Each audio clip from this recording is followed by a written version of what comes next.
안녕하세요. 곽기영 교수입니다. 이번 시간에는 구조방정식 모델링의 분석 절차에 대해서 살펴보겠습니다.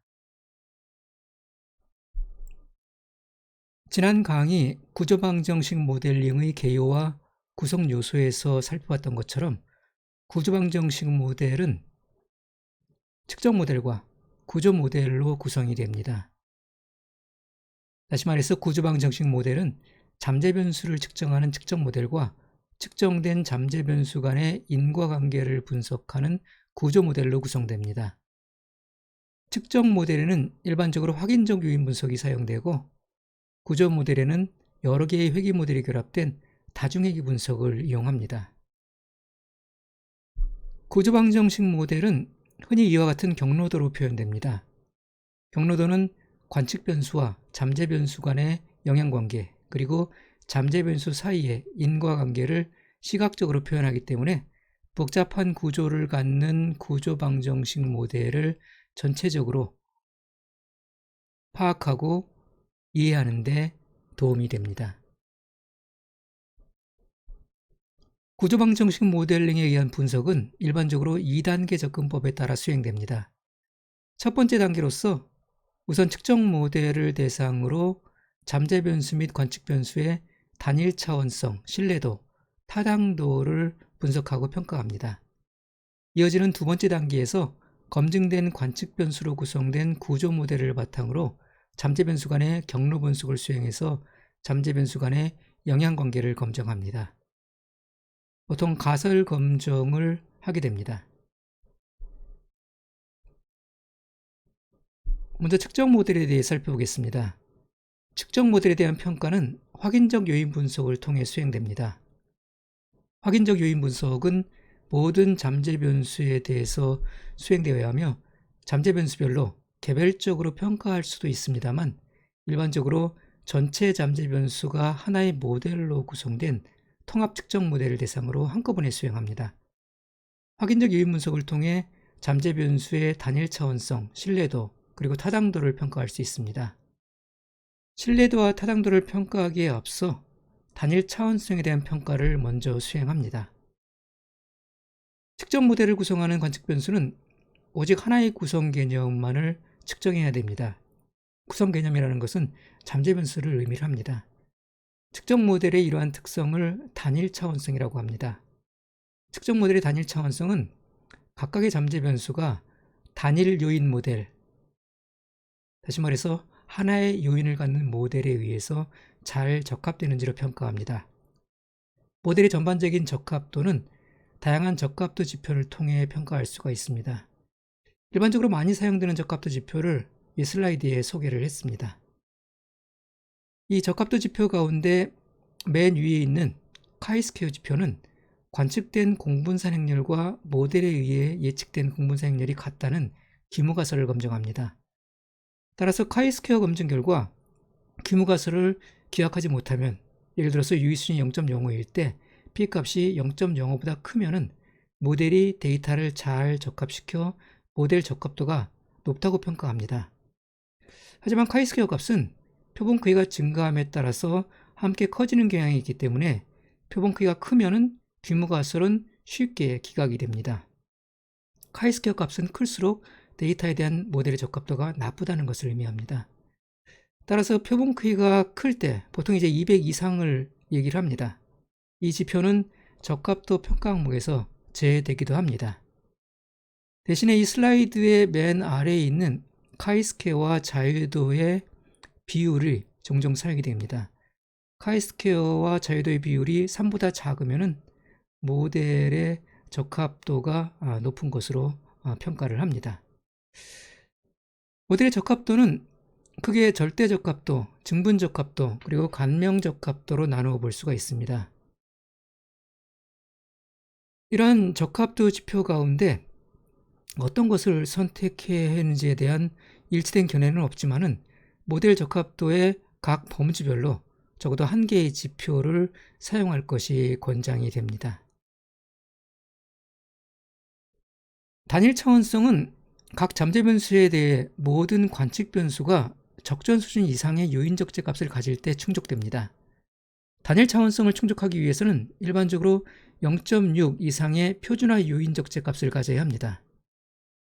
만약 적합도 지표가 이러한 요구되는 수준을 충족하지 못하면 각 관측 변수에 대한 요인 적재값을 검토해서 낮은 요인 적재값, 다시 말해서 0.6 미만을 갖는 관측 변수를 한 번에 한 개씩 제거합니다. 가장 낮은 요인 적재값을 갖는 변수부터 시작해서 차례대로 한 번에 한 개씩 제거해서 확인적 요인 분석을 반복해서 수행합니다. 적합도 지표가 적정 수준에 도달할 때까지 이 과정을 반복합니다. 낮은 요인 적재값을 갖는 관측 변수를 제거한 후에도 모델 적합도 수준이 여전히 만족스럽지 못하면 그 다음에는 수정 지표를 검토해서 모델을 수정할 수가 있습니다. 수정 지표를 바탕으로 한 모델의 수정은 두 가지 방식으로 접근할 수가 있습니다. 첫 번째 방식은 모델에 모수를 추가해서 좀 더 복잡한 형태의 모델을 만드는 겁니다. 일반적으로 모델이 너무 단순하면 데이터 구조를 제대로 포착하지 못하기 때문에 모델의 적합도가 좋지 않게 됩니다.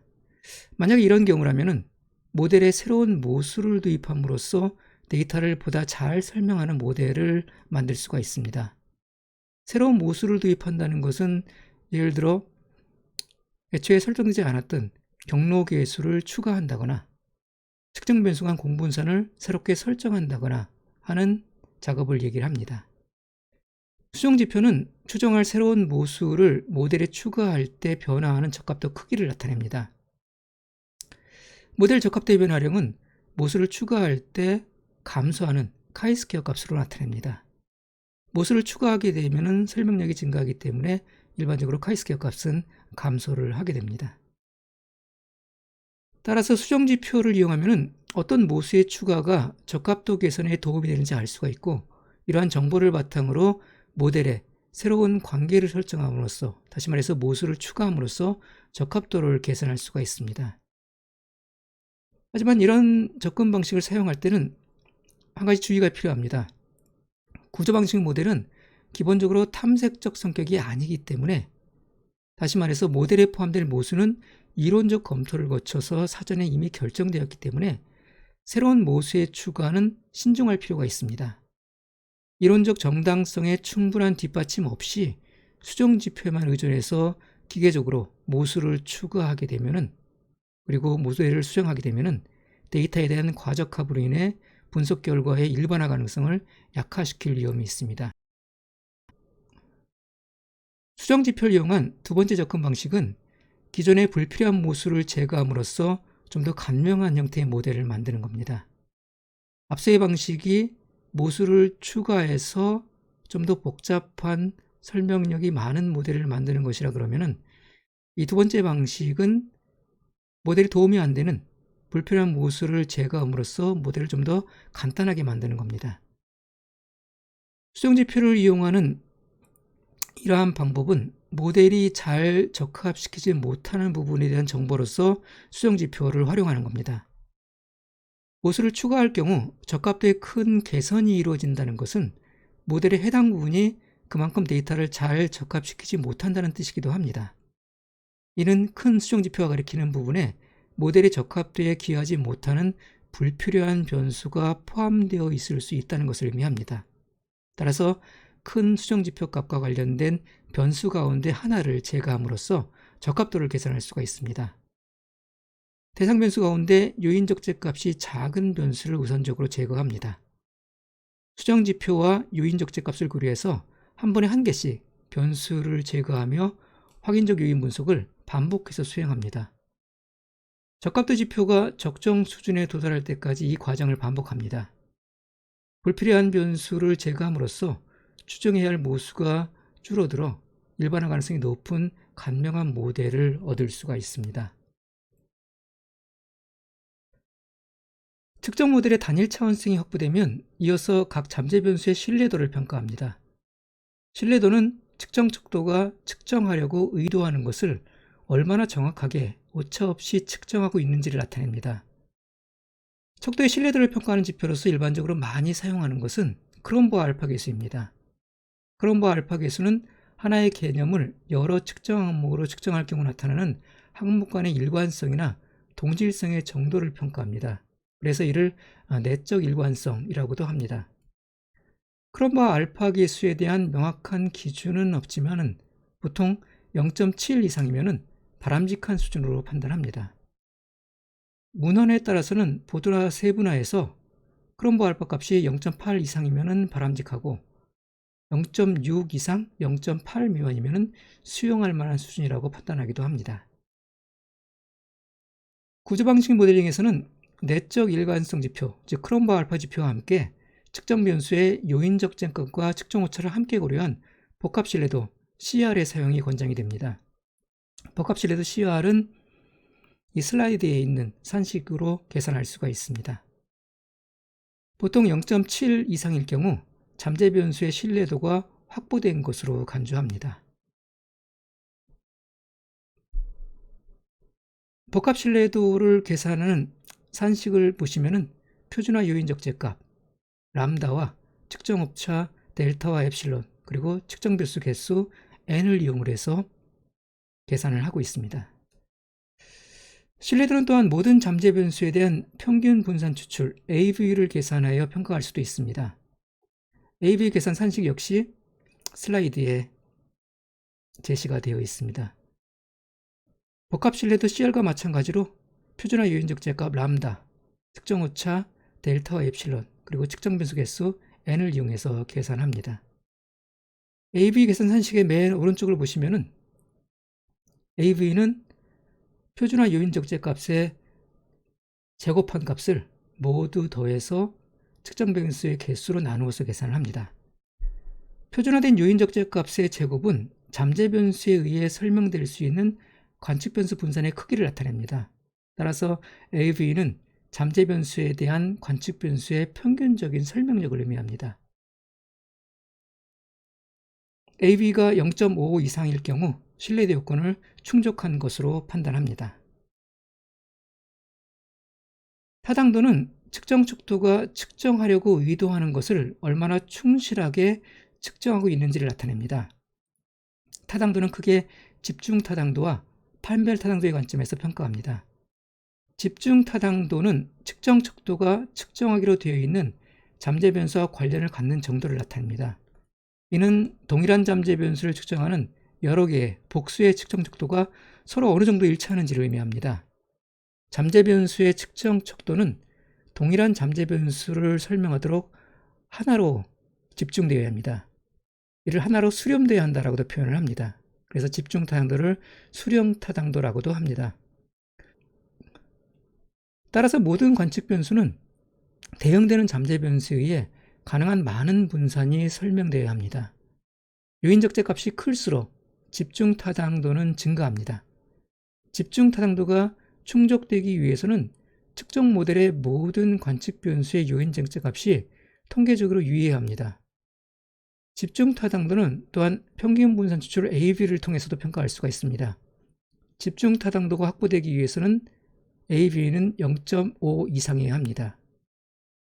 평균 분산 추출 AV는 요인적 값을 바탕으로 계산되기 때문에 모델 내에 낮은 요인적 값을 갖는 측정 항목이 포함되어 있으면 잠재 변수의 집중 타당도는 낮아집니다.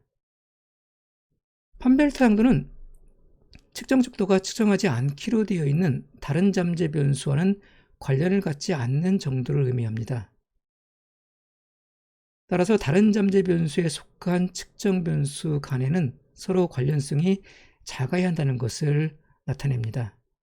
판별 타당도는 각각 다른 잠재 변수를 측정하는 측정 척도가 서로 어느 정도 다른지를 나타냅니다. 일반적으로 탐색적 요인 분석을 하는 경우 일정 크기 이상의 교차 적재값, 즉 크로스 로딩이 존재하면은 다시 말해서 한 측정 항목이 2개 이상의 요인에 높게 적재되면 판별 타당도를 충족하지 못한 것으로 간주합니다. 하지만 구조방정식 모델링은 이론을 바탕으로 잠재 요인과 관련 관측 변수 간의 측정 모델을 수립하기 때문에 이론에 의해 도출되지 않은 교차 적재를 직접적으로 평가하지는 않습니다. 어떤 잠재 변수의 판별 타당도에 문제가 있으면 관측 변수는 해당 잠재 변수의 관측 변수들보다 다른 잠재 변수의 관측 변수들과 더 높은 상관관계를 갖습니다. 잠재 변수는 자기 자신의 관측 변수에 의해서보다 다른 잠재 변수의 관측 변수에 의해 더 잘 설명됩니다. AV는 잠재 변수에 의해 설명될 수 있는 관측 변수의 변동을 나타내기 때문에 이를 잠재 변수 간의 상관계수와 비교함으로써 판별 타당도를 평가할 수가 있습니다. 따라서 평균 분산 추출 AV의 제곱근이 잠재 변수 간 상관계보다 크면은 판별 타당도를 충족한 것으로 판단합니다. 끝으로 구조 모델에 대한 평가는 잠재 변수와 잠재 변수 간의 관계에 초점을 맞추어 진행합니다. 연구 모델에 의해서 설정된 이론적 관계가 데이터에 의해서 지지되는지 검토합니다. 이러한 검토는 모델의 적합도 평가, 가설과 직접적으로 관련된 경로계수에 대한 유의성 검정, 독립변수의 설명력을 평가하기 위한 결정계수, 즉 R 스퀘어에 대한 검토 등이 주로 수행이 됩니다. 가설을 채택하기 위해서는 가설에 대응되는 경로계수의 P값이 예를 들어 유의수 0.05일 때 0.05보다 작아야 합니다. 또한 경로계수의 부호는 가설화된 관계의 방향과 일치해야 합니다. 이번 시간에는 구조방정식 모델링의 분석 절차를 살펴봤습니다. 다음 시간에 또 뵙도록 하겠습니다.